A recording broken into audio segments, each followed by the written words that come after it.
नमस्कार, स्वागत है आप सभी का हमारे खास पेशकश गेम्स ऑफ गद्दी में। वो प्रोग्राम जो कि यूपी इलेक्शन पर बेस्ड योगी कैबिनेट का विस्तार होने वाला है। अगर कैबिनेट विस्तार होता है तो किसे मौका मिलेगा, आज आधे घंटे में क्या क्या होगा ये हम आपको बता दें। सबसे पहले कैबिनेट की बात कर लेते हैं। किस आधार पर आखिर ये जो पूरा का पूरा विस्तार होगा कैबिनेट का, सबसे बड़ा सवाल ही है सिलेक्शन, क्योंकि सामने है इलेक्शन। बात करेंगे विस्तार से इस पूरे मसले पर।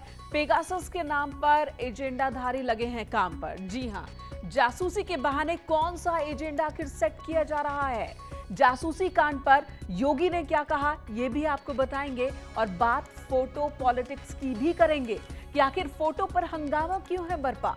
योगी के समर्थन में आए स्पेशल 151। बात उत्तराखंड की भी करेंगे, सियासी माहौल वहां पर कैसा है, पहाड़ पर क्या हाल है, यह भी आपको बताएंगे विस्तार से। सबसे पहले बात कर लेते हैं विधानसभा चुनाव से ठीक पहले उत्तर प्रदेश में कैबिनेट के रंग रूप को बदलने की जो तैयारी चल रही है उसकी कर लेते हैं। सूत्रों के हवाले से यह खबर आ रही है और बड़ी खबर है कि योगी कैबिनेट का विस्तार का जो ब्लूप्रिंट है वो पूरी तरह से तैयार हो चुका है। अगर कैबिनेट का विस्तार हुआ तो किस आधार पर होगा मंत्रियों का सिलेक्शन, क्योंकि आगे है इलेक्शन। देखिए इस रिपोर्ट में।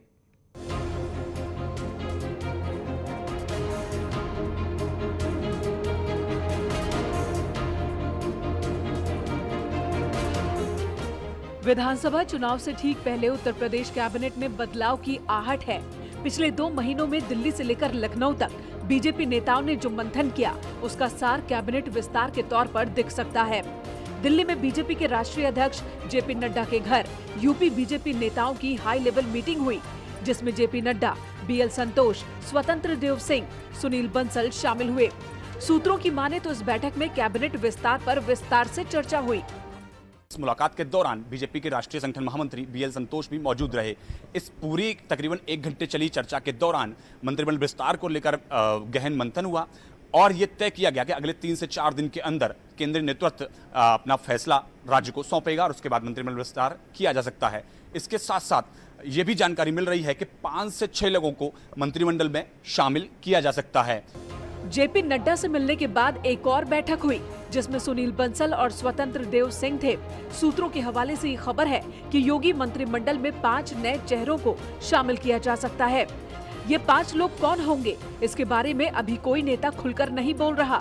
लेकिन अगर मोदी कैबिनेट विस्तार को आधार मान ले तो यूपी में जो नए चेहरे शामिल होंगे वो अलग अलग जाति वर्ग के होंगे। विस्तार में इस बात का भी ख्याल रखा जाएगा कि कैबिनेट में जातिगत संतुलन बना रहे। सूत्रों के हवाले से खबर है कि मंत्रिमंडल विस्तार में बीजेपी अब और वक्त जाया नहीं करना चाहती। स्वतंत्र देव सिंह, सुनील बंसल और बीएल संतोष ने अपनी रिकॉर्ड नड्डा को सौंप दी है। पीएम मोदी और गृह मंत्री अमित शाह को भी ये रिपोर्ट भेजी जाएगी। खबर ये भी है कि फाइनल फैसले से पहले दिल्ली से कुछ नेता लखनऊ जाएंगे, वहां एक बार फिर से मंथन करेंगे, नामों पर आखिरी मुहर लगाएंगे।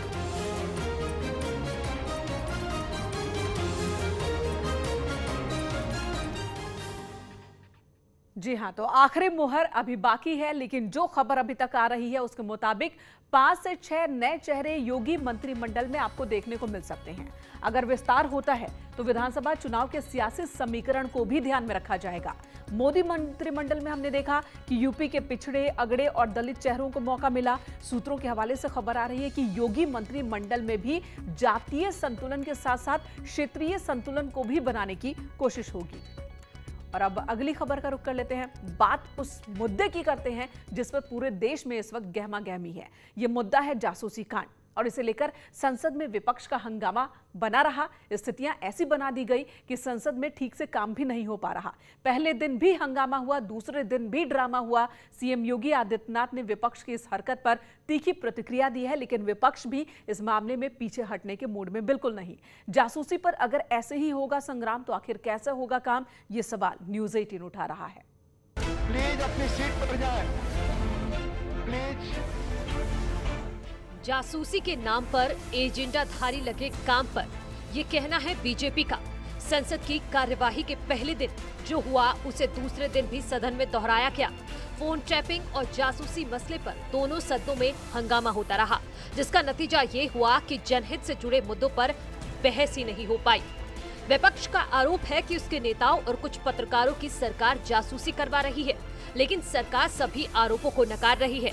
बावजूद इसके लोकसभा और राज्यसभा में हंगामा थम नहीं रहा। मुख्यमंत्री योगी ने विपक्ष की इस हरकत पर करारा प्रहार किया है।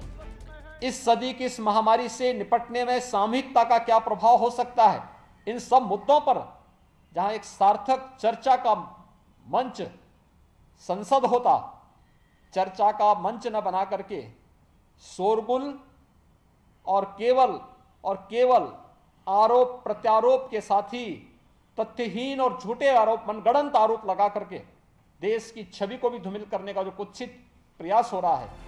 योगी ने कहा है कि कुछ लोग देश विरोधी एजेंडा चला रहे हैं। पहले किसान आंदोलन के नाम पर देश को बदनाम करने की कोशिश की गई, फिर कोरोना काल में देश का नाम खराब किया गया और अब फिर से विपक्ष उसी तरह की राजनीति कर रहा है। योगी ने दिल्ली दंगों का भी जिक्र किया और कहा कि जब ट्रंप भारत आए थे तो उस वक्त भी देश के खिलाफ माहौल बनाया गया। कोरोना कालखंड के अंदर विपक्ष के इस नकारात्मक रवैये के कारण भारत की छवि पहले काफी आहत हुई, लेकिन अपनी नकारात्मकता से विपक्ष आज भी बाज नहीं आ रहा है। तथ्यहीन झूठे आरोप लगा करके देश के एक यशस्वी नेतृत्व को बदनाम करना, भारत की छवि को, अपने देश की छवि को लगातार निरंतर धूमिल करना, ये विपक्ष के एजेंडे का हिस्सा बन चुका है। जासूसी का मसला गंभीर है। एसपी अध्यक्ष अखिलेश यादव ने कहा है कि अगर जासूसी बीजेपी ने नहीं करवाई तो फिर किसने की?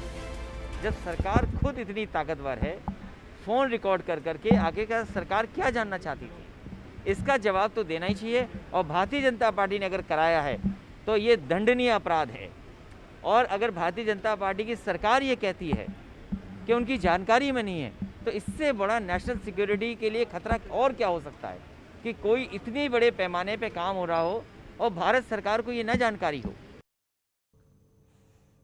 इधर यूपी में फोटो पर सियासत गर्म है। गरीब कल्याण योजना के तहत जो राशन बांटा जा रहा है उससे विपक्ष को आपत्ति है। समाजवादी पार्टी इसे बीजेपी का प्रचार बता रही है।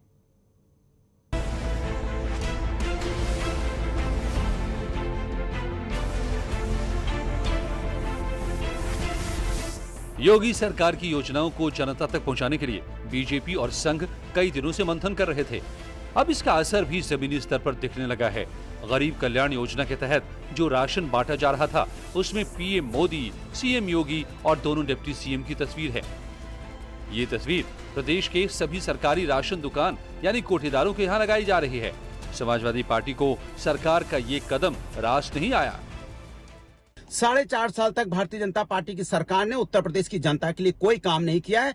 अब वो प्रचार तंत्र का सहारा ले रहे हैं कि कोटेदार द्वारा जो फ्री में राशन बंटना है उसके झोले पे योगी जी और मोदी जी की फोटो होगी। लेकिन उत्तर प्रदेश की जनता भारतीय जनता पार्टी के हथकंडे कारनामों को अच्छी तरह जान चुकी है। वो 2022 में समाजवादी के काम पे वोट करेगी और बीजेपी को आउट करेगी। समाजवादी पार्टी ने इसे बीजेपी का प्रचार तंत्र बताया तो कैबिनेट मंत्री सिद्धार्थनाथ सिंह ने पलटवार किया। जिसने परिवार की फोटो के अलावा जितने उन लोग के हैं हर योजना पे वो ही लगता रहा, आज वो आपत्ति कर रहे हैं।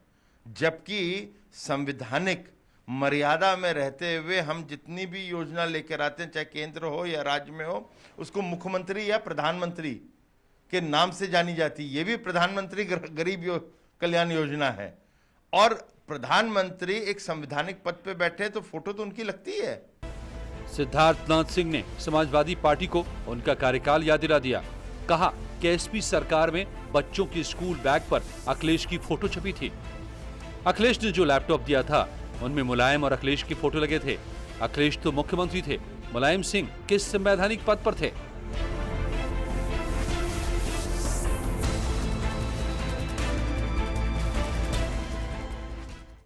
तो पक्ष और विपक्ष, चेहरे बदल जाते हैं, राजनीतिक दल बदल जाते हैं, लेकिन आरोप एक ही तरह के हर साल इसी तरीके से लगाए जाते हैं। खासकर इलेक्शन के दौरान यह हंगामा कहीं ज्यादा होता है। इधर 151 बुद्धिजीवियों ने सीएम योगी आदित्यनाथ के पक्ष में एक खुला पत्र लिखा है। इसमें रिटायर्ड आईपीएस हैं, जज हैं, सेना के रिटायर्ड अधिकारी शामिल हैं। इन लोगों ने योगी आदित्यनाथ सरकार की जमकर तारीफ की है। कोरोना काल में यूपी मॉडल की तारीफ विश्व स्वास्थ्य संगठन ने की थी। बावजूद इसके विपक्ष के नेता यूपी सरकार पर सवाल उठाते रहते हैं। अब 151 बुद्धिजीवियों ने खुला पत्र लिखकर योगी के कामकाज की तारीफ की है। जिन लोगों ने पत्र लिखा है उनमें पूर्व IAS, IPS, सेना के अधिकारी और जज शामिल हैं। Justice Pramod Kohli, justice MS Soni, justice Rakesh Saxena, justice SBS Rathore, justice PN Ravindran, Yogendra Narayan, K Shridhar Rao, Lakshmi Puri, OP Gupta, PC Dogra, RN Singh, air chief marshal Dushyant Singh शामिल हैं। इन पूर्व नौकरशाहों ने एक कुत्सित प्रयास किया है। मैं बधाई देना चाहूंगा फोरम ऑफ कंसर्न सिटीजन, जिसके 151 सदस्यों ने आदरणीय श्री योगेंद्र नारायण, पूर्व मुख्य सचिव उत्तर प्रदेश, सचिव राज्यसभा की अध्यक्षता में एक पत्र निर्गत किया है सार्वजनिक, जिसमें सत्यता के आधार के ऊपर जनता को भली भांति न केवल सूचित किया है अपितु जो तथ्य हैं उनको प्रस्तुत किया है। पत्र में लिखा है कि कुछ पूर्व ब्यूरोक्रेट्स सरकार के खिलाफ एजेंडा चला रहे हैं। इनमें चुनिंदा सिविल सोसाइटी के लोग भी शामिल हैं। राजनीतिक एजेंडे से सरकार को बदनाम करने की कोशिश हो रही है। यूपी के मसलों पर चुनिंदा तरीकों से विचार पेश किए जा रहे हैं। एक प्रोपोगेंडा के माध्यम से उत्तर प्रदेश के माहौल को विषाक्त करना चाहते हैं, मिथ्या आरोप लगाना चाहते हैं, जिसका जवाब आज 151 गणमान्य लोगों ने योगेंद्र नारायण, जो चीफ सेक्रेटरी रहे उत्तर प्रदेश के, उनके नेतृत्व में दिया है और कहा है कि इस तरह के प्रोपोगेंडा के आधार पर किसी भी लोकप्रिय सरकार को बदनाम नहीं किया जा सकता और कोई तथाकथित बुद्धिजीवी की बात अंतिम सत्य नहीं होती है। उन्होंने आज आईना दिखाया है। यूपी में हुए एनकाउंटर पर अधिकारियों ने लिखा कि मार्च 2017 से 11 जुलाई 2021 तक यूपी में 8,367 एनकाउंटर हुए। इनमें 18,025 आरोपियों को गोली लगी, 3,246 गिरफ्तार किए गए। एनकाउंटर में 140 की मौत हुई। जो अपराधी मारे गए उनमें 115 पर इनाम घोषित था। मैजिस्ट्रियल जांच में ज्यादातर एनकाउंटर सही पाए गए। पत्र में CAA हिंसा के दौरान योगी सरकार की कार्रवाई का भी समर्थन किया। बुद्धिजीवियों ने लिखा कि CAA विरोध के दौरान प्रदर्शन के नाम पर हुई हिंसा करने वालों के खिलाफ कार्रवाई जरूरी थी। CAA के नाम पर प्रदर्शन में पुलिस की कार्रवाई को सही बताया। और जैसे जैसे 2022 नजदीक आ रहा है, यूपी में जातिगत राजनीति भी तेज होती जा रही है। जातियों को अपने पाले में करने के लिए राजनीतिक दल नई नई चाल चल रहे हैं। BSP प्रमुख मायावती ने ब्राह्मणों को लुभाने के लिए ब्राह्मण सम्मेलन कराने की घोषणा की है। क्या मायावती के साथ यूपी के ब्राह्मण जाएंगे? यूपी के कैबिनेट मंत्री सिद्धार्थनाथ सिंह ने इस सवाल पर क्या कहा, सुनिए जरा। बसपा का ब्राह्मणों को साधने के लिए आयोजन करना, क्या आपको लगता है कि ब्राह्मण उनके पाले में जा पाएंगे 13%? देखिए, जो लोकतंत्र है, जो करना चाहे वो करना कोशिश करे, मगर ये सब करने से नहीं आता। जो पार्टी होती है या जिसकी सरकार होती है, वो जनता से जुड़े हुए क्या कार्य कर रही है उसके आधार पर वोट पड़ते हैं। चलिए यहाँ एक ब्रेक के लिए रुकेंगे, तुरंत लौटते हैं।